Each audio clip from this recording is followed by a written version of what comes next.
Gentlemen, good morning and Jai Hind. I am Colonel Karam Singh Bes, retired, presently looking after Jila Sainik Kalyan Welfare Office, Pithoragarh. I have put in 35 years of service in Indian Army. Thereafter, for last 2 years, I am working with Jila Sainik Kalyan Office, Pithoragarh. So I belong to Pithoragarh, Ganguly Hats, and I have requested ERO Pithoragarh to give me a kind of presentation which I can fetch you all so that आप लोग army में और navy में air force में as an Agniveer as an officer join कर सकते हैं। तो इसके लिए हम सबसे पहले ये जो आज की प्रेजेंटेशन है उसके लिए धन्यवाद करेंगे कर्नल राहुल मेलगे का ERO पिथौरागढ़, जिन्होंने हमको इसमें सपोर्ट किया है। और साथ ही मैं आपको बेस्ट विशेस देता हूं कि आप इंडियन आर्मी को ज्वाइन करें और इसमें आप सफल हों और आप as an officer, as an Agniveer अपनी इच्छा के अनुसार, अपनी कैपेबिलिटी के अनुसार अप्लाई कर सकते हैं। और इस प्रेजेंटेशन में मैं आपको बाइलिंगुअल यानी कि हिंदी इंग्लिश दोनों में प्रेजेंटेशन को समझाऊंगा सो दैट दोनों लैंग्वेज में जिनको जो भी लैंग्वेज समझ आती है उस लैंग्वेज में वो इस प्रेजेंटेशन को समझकर अपना करियर का सिलेक्शन कर पाएंगे। तो हम आगे चलते हैं अगली स्लाइड पे और आपको बताते हैं कि कैसे इंडियन आर्मी को ज्वाइन करते हैं। जैसे कि हमारा मोटो है, join Indian army, do you have it in you. Indian army को ज्वाइन करने के लिए क्या आप में वो सब कुछ है जो हम चाह रहे हैं? और इस मुहिम में इंडियन आर्मी में ज्वाइन करने के लिए हम मोटिवेट कर रहे हैं मेन एंड वुमेन बोथ, सबको बराबर अपॉर्चुनिटी मिलती है और अपनी काबिलियत के अनुसार आप अग्निवीर या आर्मी में ऑफिसर बन सकते हैं। और इसकी जो कंडीशंस हैं और जो प्रिपरेशन लेवल्स हैं उसके बारे में हम बात करेंगे। साथ ही मैं उन कैडेट्स के लिए, उन कैंडिडेट्स के लिए जो जाना चाहते हैं इंडियन आर्मी को एज एन ऑफिसर ज्वाइन करने के लिए एयरफोर्स में और एसएसबी के थ्रू उनको इसका मौका मिलेगा अगर वो क्वालिफाई करते हैं। तो मैं एसएसबी का मटेरियल भी इन स्लाइड्स के, इन प्रेजेंटेशन के बाद में आपके लिए लोड करूंगा। आप मेरे चैनल काइनेटिक कर्म में देखते रहे। मेरा चैनल का बेसिक मकसद ये है कि आप इसको देखें सो दैट आपको जो फायदे हो सकते हैं वो मिलें, so that you do not have to go to anybody for guidance or you do not need to go and prepare by paying money to the people around in Delhi, Chandigarh, Dehradun or some other places in the countryside. So I'll be giving you that kind of material and explain to you each slide in detail. So let us begin now. So you want to be part of Indian Army and how can you be the part of Indian army? इसकी बात करेंगे हम कि Indian army का हिस्सा आप कैसे बन सकते हैं, इंडियन आर्मी में आप कैसे ज्वाइन कर सकते हैं। और हर एक नौजवान की ख्वाहिश रहती है कि वो इंडियन आर्मी, इंडियन मिलिट्री को ज्वाइन करके अपने देश की सेवा करे और सम्मान जो एज ए सैनिक उसको चाहिए होता है, देश को सर्व करने का गर्व जो उसको हमेशा अपने साथ लेके चलना है, उसके लिए हम आपकी तैयारी करवाते हैं। So first we talk of officers entries. Let's move on to next slide. What are the entries and what are the qualifications required and what is the basic criteria to become an officer in Indian Army? Well, gentlemen, now we talk of various rank structures in Army. First is commissioned officer. The ranks starts from first rank is after 4 years or 1.5 year or 9 months, whatever training one undergoes as a cadet or gentleman cadet, he becomes lieutenant, then captain, major, lieutenant colonel, and colonel. Thereafter he becomes brigadier, major general, lieutenant general, and general. जब बात करते हैं हम GCU NCOs की, junior commission officer and non commission officer, तो सबसे पहले non commission officers आपको सोल्जर जीडी या सोल्जर ट्रेड्समैन या ट्रेड में आपको भर्ती होना पड़ेगा। उसके बाद आप नाइक बनते हैं, फिर हौलदार बनते हैं, ये प्रमोशन से होता है आपका। और उसके बाद आप नायब सूबेदार दो तरीके से बन सकते हैं। एक तो जो रिलीजियस टीचर हैं वो डायरेक्ट एंट्री से जीएसओ बनते हैं, और नायब सूबेदार प्रमोशन से हौलदार के बाद में उसका प्रमोशन होता है तो नायब सूबेदार बनता है, और नायब सूबेदार से सूबेदार एंड फाइनली सूबेदार मेजर। इसके अलावा मैं आपको बता देना चाहता हूं कि as a honorary rank honorary lieutenant और ऑनररी कैप्टन सूबेदार और सूबेदार मेजर्स को और उनके सर्विस के आखिरी पड़ाव पर सम्मानित किया जाता है। How can you be the part of Indian Army? Let's be prepared to undergo certain amount of training, studies, and mentally, psychologically, physically we must be prepared. So हमने देखना है कि हम इंडियन आर्मी में किस रैंक में जा सकते हैं, क्या हमारी काबिलियत अग्निवीर के लिए ही है, क्या हमारी काबिलियत कोई क्लर्क एसकेटी के लिए है, या कोई ट्रेड्समैन में ज्वाइन करना चाहता है, या ऑफिसर बनने की काबिलियत है, तो उसके हम आगे आपको विवरण देते हैं। Right, gentlemen, first we talk about officers' entries. Few slides I'll discuss for the candidates, those who want to join Indian Army as an officer, and what are the modalities for that. Let's discuss those. Okay, gentlemen, about officers' entry schemes, first we talk of UPSC, that is Union Public Service Commission. First entry is NDA. It starts from 16 and a half years to 19 and a half years age group, and qualification of the candidate has to be 10 plus 2. Then IMA, it is through CDSE. Age group is 19 to 24 years and the qualification is graduation. Thereafter, Short Service Commission, non-technical, that is age group 19 to 25 years and qualification is graduation. Second entry, gentlemen, service entry. Service entry comprises of ACC, SCO and PCSL. First is ACC, Army Cadet College. Age is 22-27 years and qualification 10 plus 2. Any soldier who is serving in Indian Army within this age bracket with qualification 10 plus 2, he can apply for Army Cadet College, and the training is for 4 years. Then is SCO, the age group is 30 to 35 years and qualification is 10 plus 2. PCSL is age group 35 to 42 years and qualification is 10 plus 2.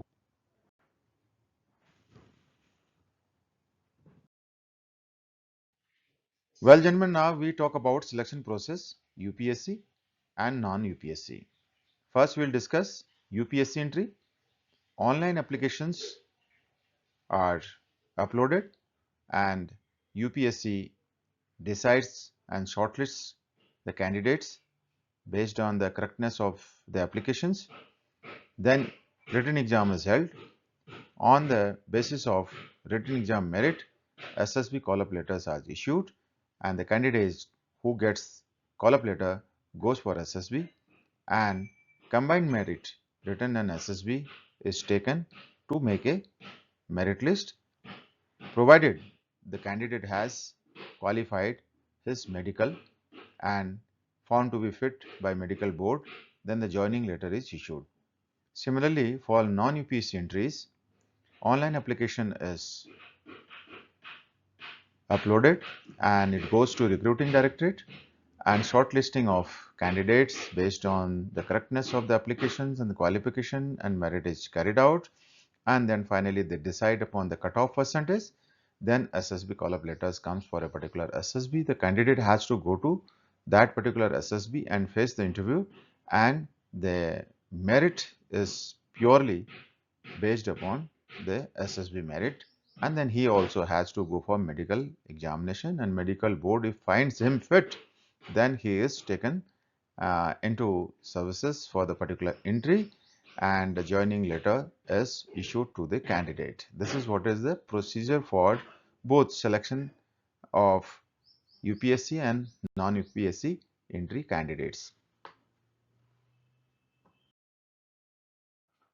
Well, gentlemen, now we talk about National Defense Academy, how to get entry into National Defense Academy NDA, how to prepare for it, and what is the duration, and also which papers one has to prepare and for written examination, then SSB.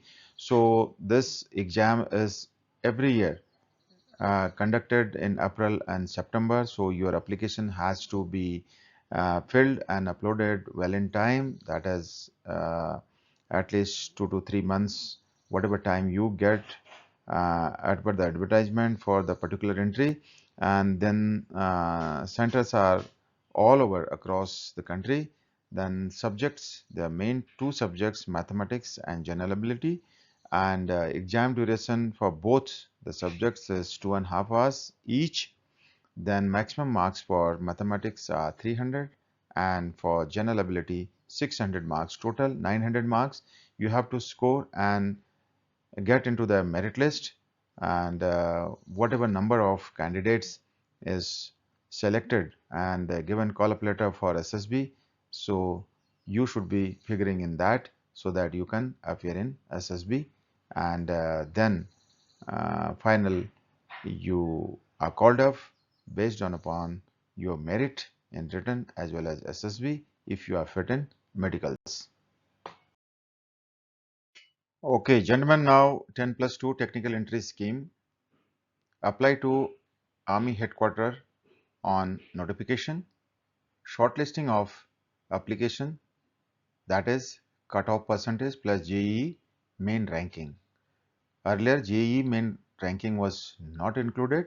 It was purely on your percentage in the 10+2 exams. Now JEE mains ranking has to be added to the cutoff.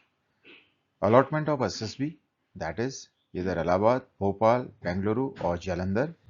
Log in and choose your dates for SSB. Two-stage selection over 5 days followed by medical. Join OTA Gaya for 1 year basic military training. Thereafter 3 years pre-commission technical training at cadet training wings of CME Pune, MCT Mahu, CME Sikandrabad. 1 year post commission training, there is no antedate seniority.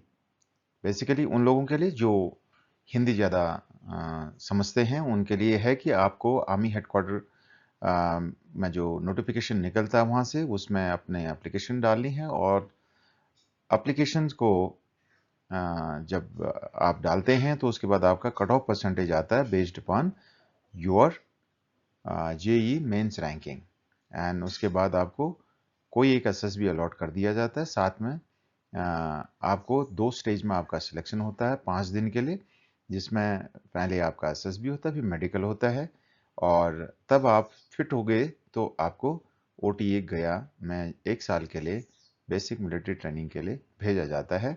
साथ में 3 साल की आपकी pre commission technical training होती है जो various wings में की जाती है, जैसे MC, ME, CME Pune, MCT Mau, CME Secunderabad. 1 साल का आपका पोस्ट कमीशन ट्रेनिंग होता है। उसके बाद आपको कोई एंटीडेट सीनियरिटी का क्लेम नहीं कर सकते बिकॉज इसमें एंटीडेट सीनियरिटी नहीं मिलती है। जनमंत graduate entry scheme.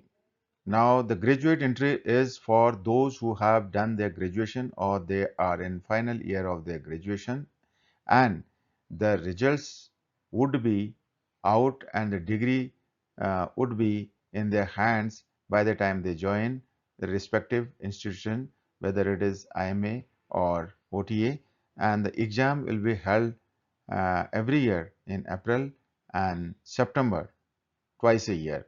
So, the main subjects are mathematics, general knowledge and English. Centers for this exam is all over countryside and closer to your residence. You can choose one of the centers which is convenient for you to appear in written examination, and the subjects duration and the maximum marks: mathematics 2 hours 100 marks, general knowledge 2 hours 100 marks, English 2 hours and 100 marks. Total aggregate is 300 marks. So you have to figure in the merit list. If you don't score well, don't perform well, so you will not be there in the merit list. For that, you need to prepare well, and you should be looking at the top merit also, because it will be added in your final merit. Then for IMA permanent commission, all three papers you have to appear: English, general knowledge, mathematics, and for OTA only GK and English. And first written exam is held, then SSB, thereafter medicals, then IMA oblique OTA, whichever is your choice, and as per your preference, you go either to IMA or to OTA. If you go to IMA, you will have to undergo 1.5 years of training, and if you go to OTA, it is 49 weeks training. Then you get permanent commission or short service commission for OTA candidates. Well, the next entry is technical graduates or postgraduates. For this, candidate must fall in the age group of 20 years to 27 years, would have passed or studying in final years of their engineering. Apply on Join Indian Army website, and shortlisting of application is carried out. Thereafter, cutoff is worked out for the candidate. Once candidates get their call-up letter for SSB, either it is Allahabad, Bhopal, Jalandhar or Bengaluru, they must log in and choose the date of the interview. Shortlisted candidates will go through two-stage selection process, that is 5 days in SSBs and followed by medical examination. If medical board examination clears them as fit, and thereafter the final merit is prepared. Candidates on merit list will be getting call-up letters to join IMA for 1 year, and those who are selected for OTA, they will go for their training for 49 weeks of military training. OTA candidates will go to OTA Gaya for their 49 weeks of military training. On commissioning, candidates will be commissioned into technical and non-technical arms, and 1 year antedate seniority is granted to the candidates on completion of their training. So gentlemen, the next entry is NCC special entry. Age group 19 to 25 years. Graduate with notified aggregate marks 2 to 3 years service in NCC Senior Division Army with minimum B grade in C certificate examination. Apply on Join Indian Army website. Shortlisting of application is carried out and candidates are shortlisted for next stage. Call-up letters are issued to the candidates for SSB, that is Allahabad, Bhopal, Bangalore or Jalandhar, and two-stage selection process followed by medical examination is for each candidate, and candidates join 49 weeks training at OTA Chennai. Their service is for 10 plus 4 years, that is short service for 14 years with the terms of 10 plus 4 years. That is known to the candidates well before they apply for NCC special entry. So ladies and gentlemen, the next entry is Judge Advocate General entry for men and women, age group 21 to 27 years, and qualification is LLB passed with 55% marks and appeared in CLAT PG exam, eligible to enroll as advocate in Bar Council of India or in states. Apply on Join Indian Army website. Call-up letters are issued and selected candidates get their SSBs either in Allahabad, Bhopal, Bangalore or Jalandhar. Two-stage selection procedure is followed for these candidates also, and their selection for 5 days in SSBs, and which is followed by medical examination and finally the merit list.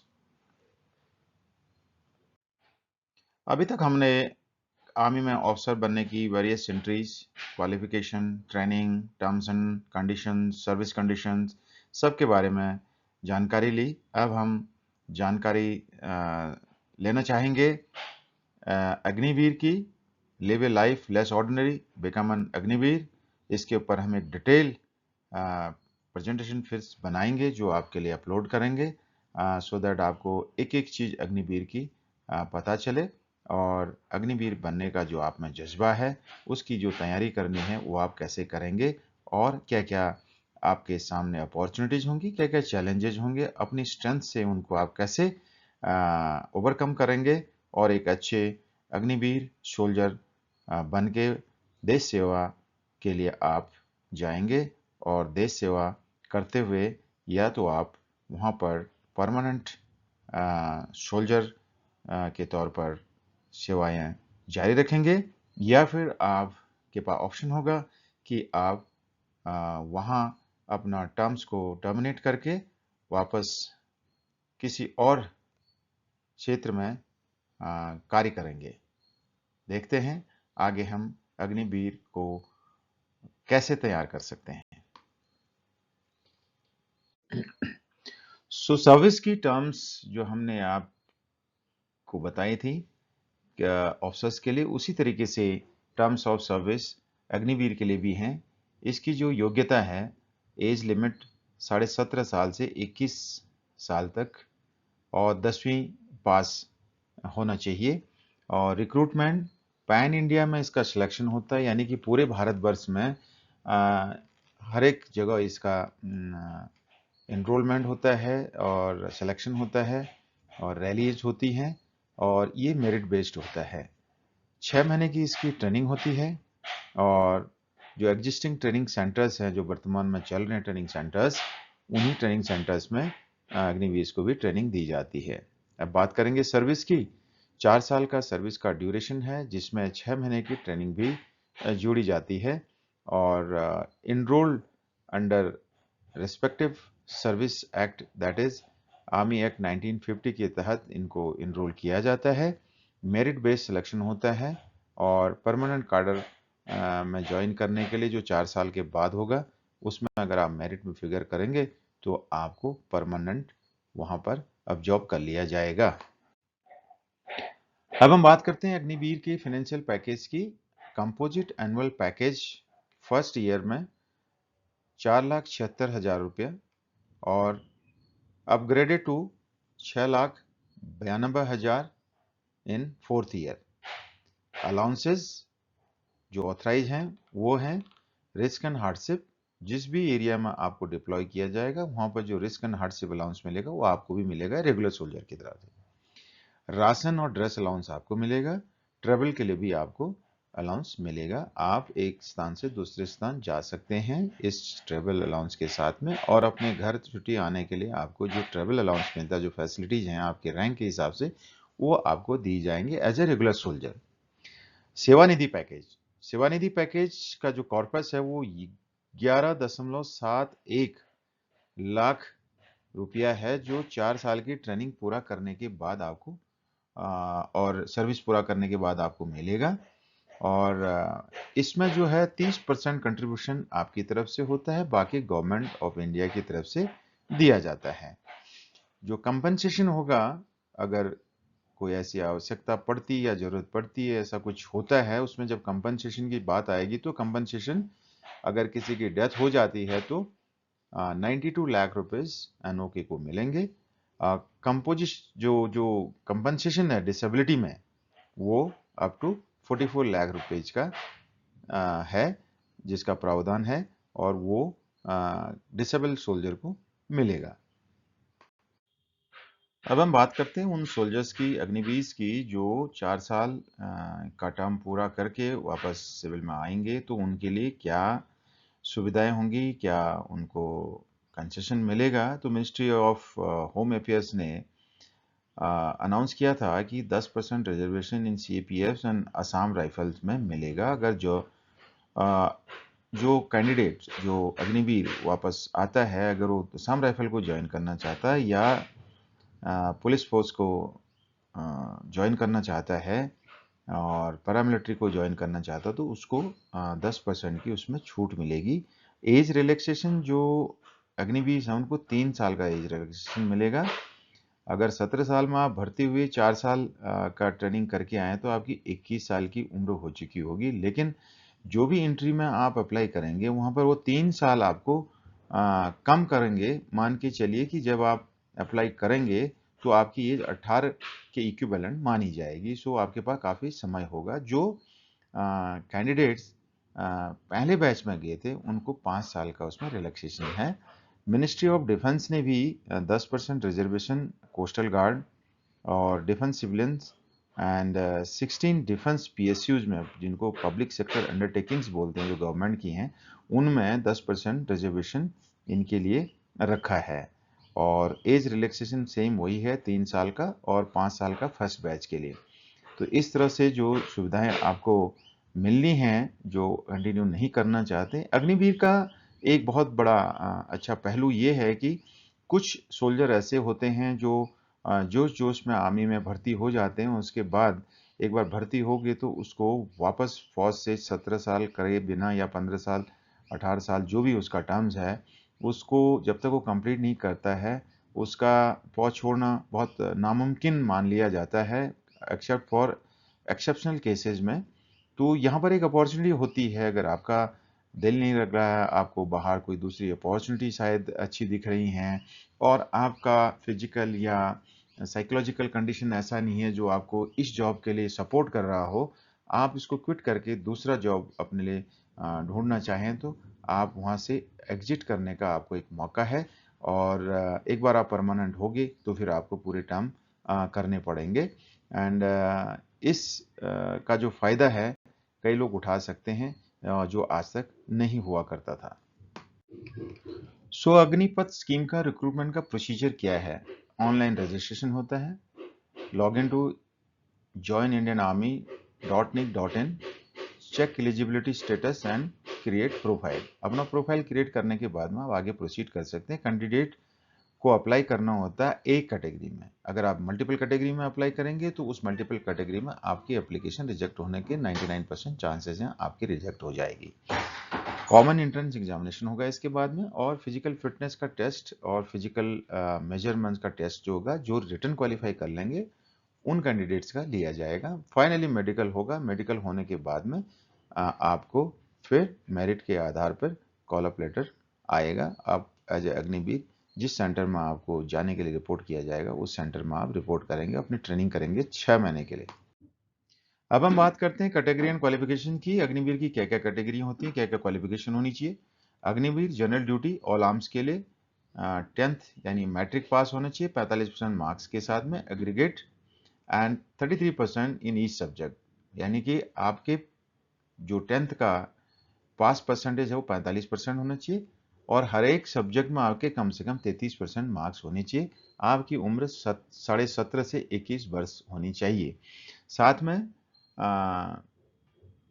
जो board grading system follow करते हैं उनमें delta grade 33% to 40% माना जाता है individual subject में, और equivalent of grade which contains 33% overall aggregate in C2 grade और equivalent corresponding to 45% aggregate। कहने का मतलब ये है कि अगर आपका C2 ग्रेड है तो इसका मतलब 45% मार्क्स आपने एग्रीगेट पाए हैं, और डेल्टा ग्रेड के साथ हैं तो आपके इंडिविजुअल सब्जेक्ट में 33% से 40% की कैटेगरी में आप क्वालिफाई करते हैं। अब बात करते हैं अग्निवीर टेक्निकल ऑल आर्म्स के लिए, जिसकी भी क्वालिफिकेशन 10+2 है और इसने एग्जाम पास किया होना चाहिए in science stream with physics, chemistry and mathematics, also English. Minimum marks 50% और 40% हर एक सब्जेक्ट में होनी चाहिए। उम्र 17.5 से 21 वर्ष। Similarly Agniveer technical aviation and nomination examiner के लिए भी यही क्वालिफिकेशन है। अब बात करते हैं चौथी category, Agniveer clerk store keeper technical, यानी अग्निवीर क्लर्क और अग्निवीर एसकेटी ऑल आर्म्स में 10+2 intermediate exam pass in any stream and इसका मतलब यह है ह्यूमैनिटीज, कॉमर्स, साइंस किसी में भी आपने पास किया होना चाहिए 10+2। 60% आपका एग्रीगेट मार्क्स होना चाहिए और 50% इंडिविजुअल सब्जेक्ट में होनी चाहिए। एंड ये आपका रिक्वायरमेंट है अग्निवीर टेक्निकल स्टोर क्लर्क जो होता है या अग्निवीर क्लर्क के लिए। अब आगे बात करते हैं अग्निवीर ट्रेड्समैन ऑल आर्म्स। इसके लिए क्वालिफिकेशन है 10th पास और कोई स्टिपुलेटेड एग्रीगेट इसके लिए नहीं है, बट 33% मार्क्स इस सब्जेक्ट में होने चाहिए। इसकी भी जो एज लिमिट है 17.5 से 21 वर्ष। अब बात करेंगे अग्निवीर ट्रेड्समैन ऑल आर्म्स। ये कैटेगरी वो है जिसमें कैंडिडेट 8वीं पास होता है और इसमें भी कोई स्टिपुलेटेड एग्रीगेट का जो परसेंटेज है वो नहीं देखते हैं, बट 33% मार्क्स हर एक सब्जेक्ट में आने चाहिए और एज ग्रुप इसका भी 17.5 से 21 वर्ष का है। Height and weight as per the policy देखा जाता है, बिकॉज कहीं कहीं पर और किसी रीजन में किसी पर्टिकुलर ट्राइब्स को हाइट और वेट में रिलैक्सेशन मिलता है, तो इसलिए ये एज पर पॉलिसी होगा।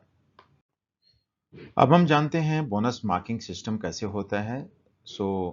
बोनस मार्किंग और कैटेगरी वाइज हम देखेंगे। एनसीसी ए सर्टिफिकेट, अगर अग्निवीर जीडी है तो 5 मार्क्स मिलेंगे, अग्निवीर एसकेटी है तो उसको 5 मार्क्स मिलेंगे, अग्निवीर टेक्निकल है तो उसको भी 5 मार्क्स मिलेंगे और अग्निवीर ट्रेड्समैन है तो 5 मार्क्स मिलेंगे। अगर एनसीसी सीट सर्टिफिकेट है तो ये मार्क्स सभी कैटेगरी में 10-10 मार्क्स हो जाते हैं और सी सर्टिफिकेट है तो केवल अग्निवीर जीडी को 20 मार्क्स मिलते हैं, बाकी तीनों कैटेगरीज को 15-15 मार्क्स का बोनस मार्क्स मिलता है। एनसीसी विद आरडी परेड अगर होगा तो अग्निवीर जीडी कैटेगरी में 25 मार्क्स मिलेंगे और अग्निवीर एसकेटी, टेक्निकल एंड ट्रेड्समैन को 20-20 मार्क्स अलॉट किए जाते हैं।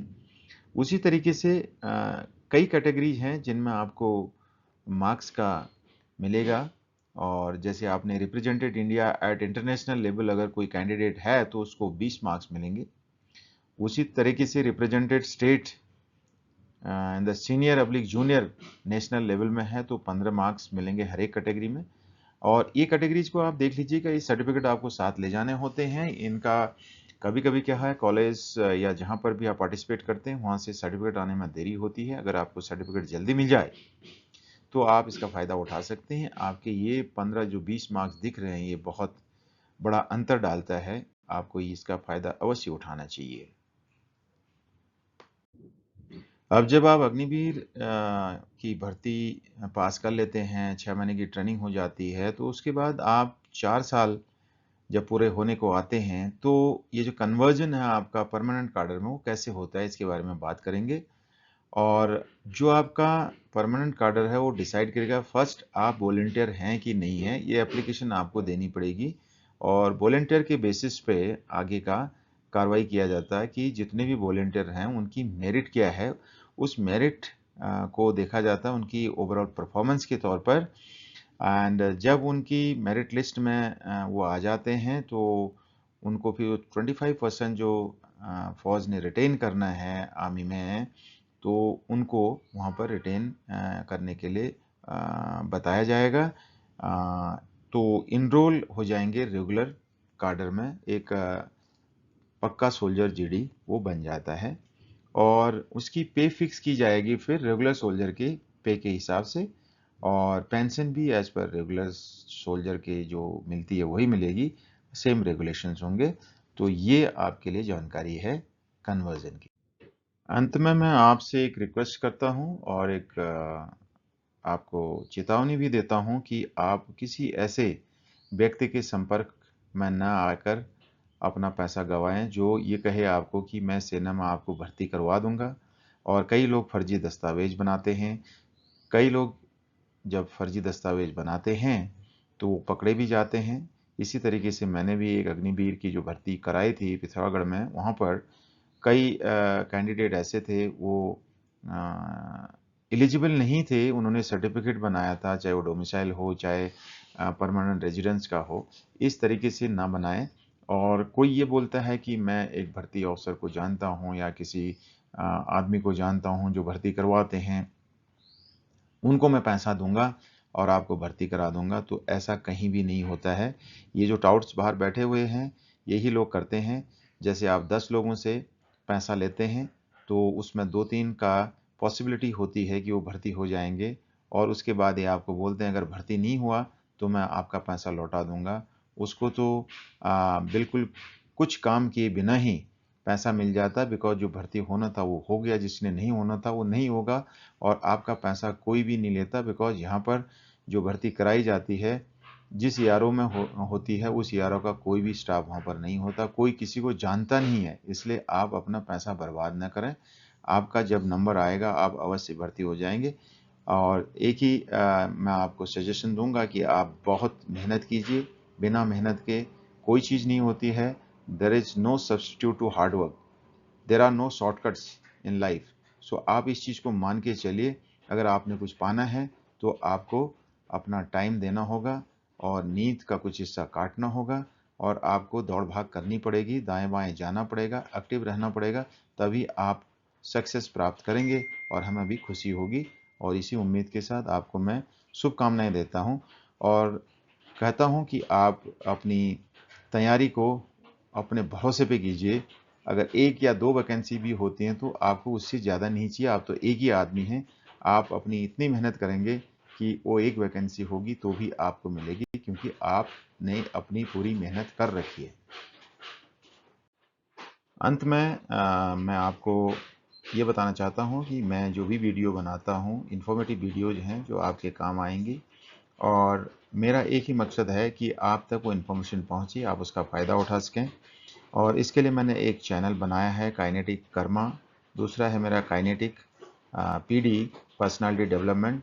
मैं जिसमें भी आपको वीडियो डालता हूं आप उसको देखिए। मैं बेसिकली काइनेटिक पीडी जो है, एसएसबी की जो कोचिंग चाहते हैं बच्चे जिनको बाहर जाने का टाइम नहीं है या अफोर्ड नहीं कर पाते हैं, so I am doing this work for those candidates. At least they get some guidance and material for preparation. And firstly, Agniveer के लिए जो कैसे फौज में भर्ती होना है, क्या क्या करना चाहिए, अगर आपको पर्सनल कोई ऐसी रिक्वायरमेंट है जो मेरी गाइडेंस या सजेशन चाहिए या कोई और टाइप की असिस्टेंट चाहिए, आप मेरे को कांटेक्ट कर सकते हैं। और आप मेरे चैनल को सब्सक्राइब कीजिए और दोस्तों के साथ शेयर कीजिए। आप लाइक करते हैं तो लाइक कीजिएगा, नहीं करते हैं तो मत कीजिए, क्योंकि मैं सिर्फ आपके लिए ही इस वीडियो को बना रहा हूं और इससे मेरा और कोई भी फ़ायदा या वो नहीं है। मैं अपना टाइम देके आपको इससे अवगत कराना चाहता हूं, सो दैट आपको समय पर इंफॉर्मेशन मिल जाए। Thank you very much for watching, and आगे भी देखते रहिए। सब्सक्राइब कीजिए मेरा चैनल काइनेटिक कर्मा।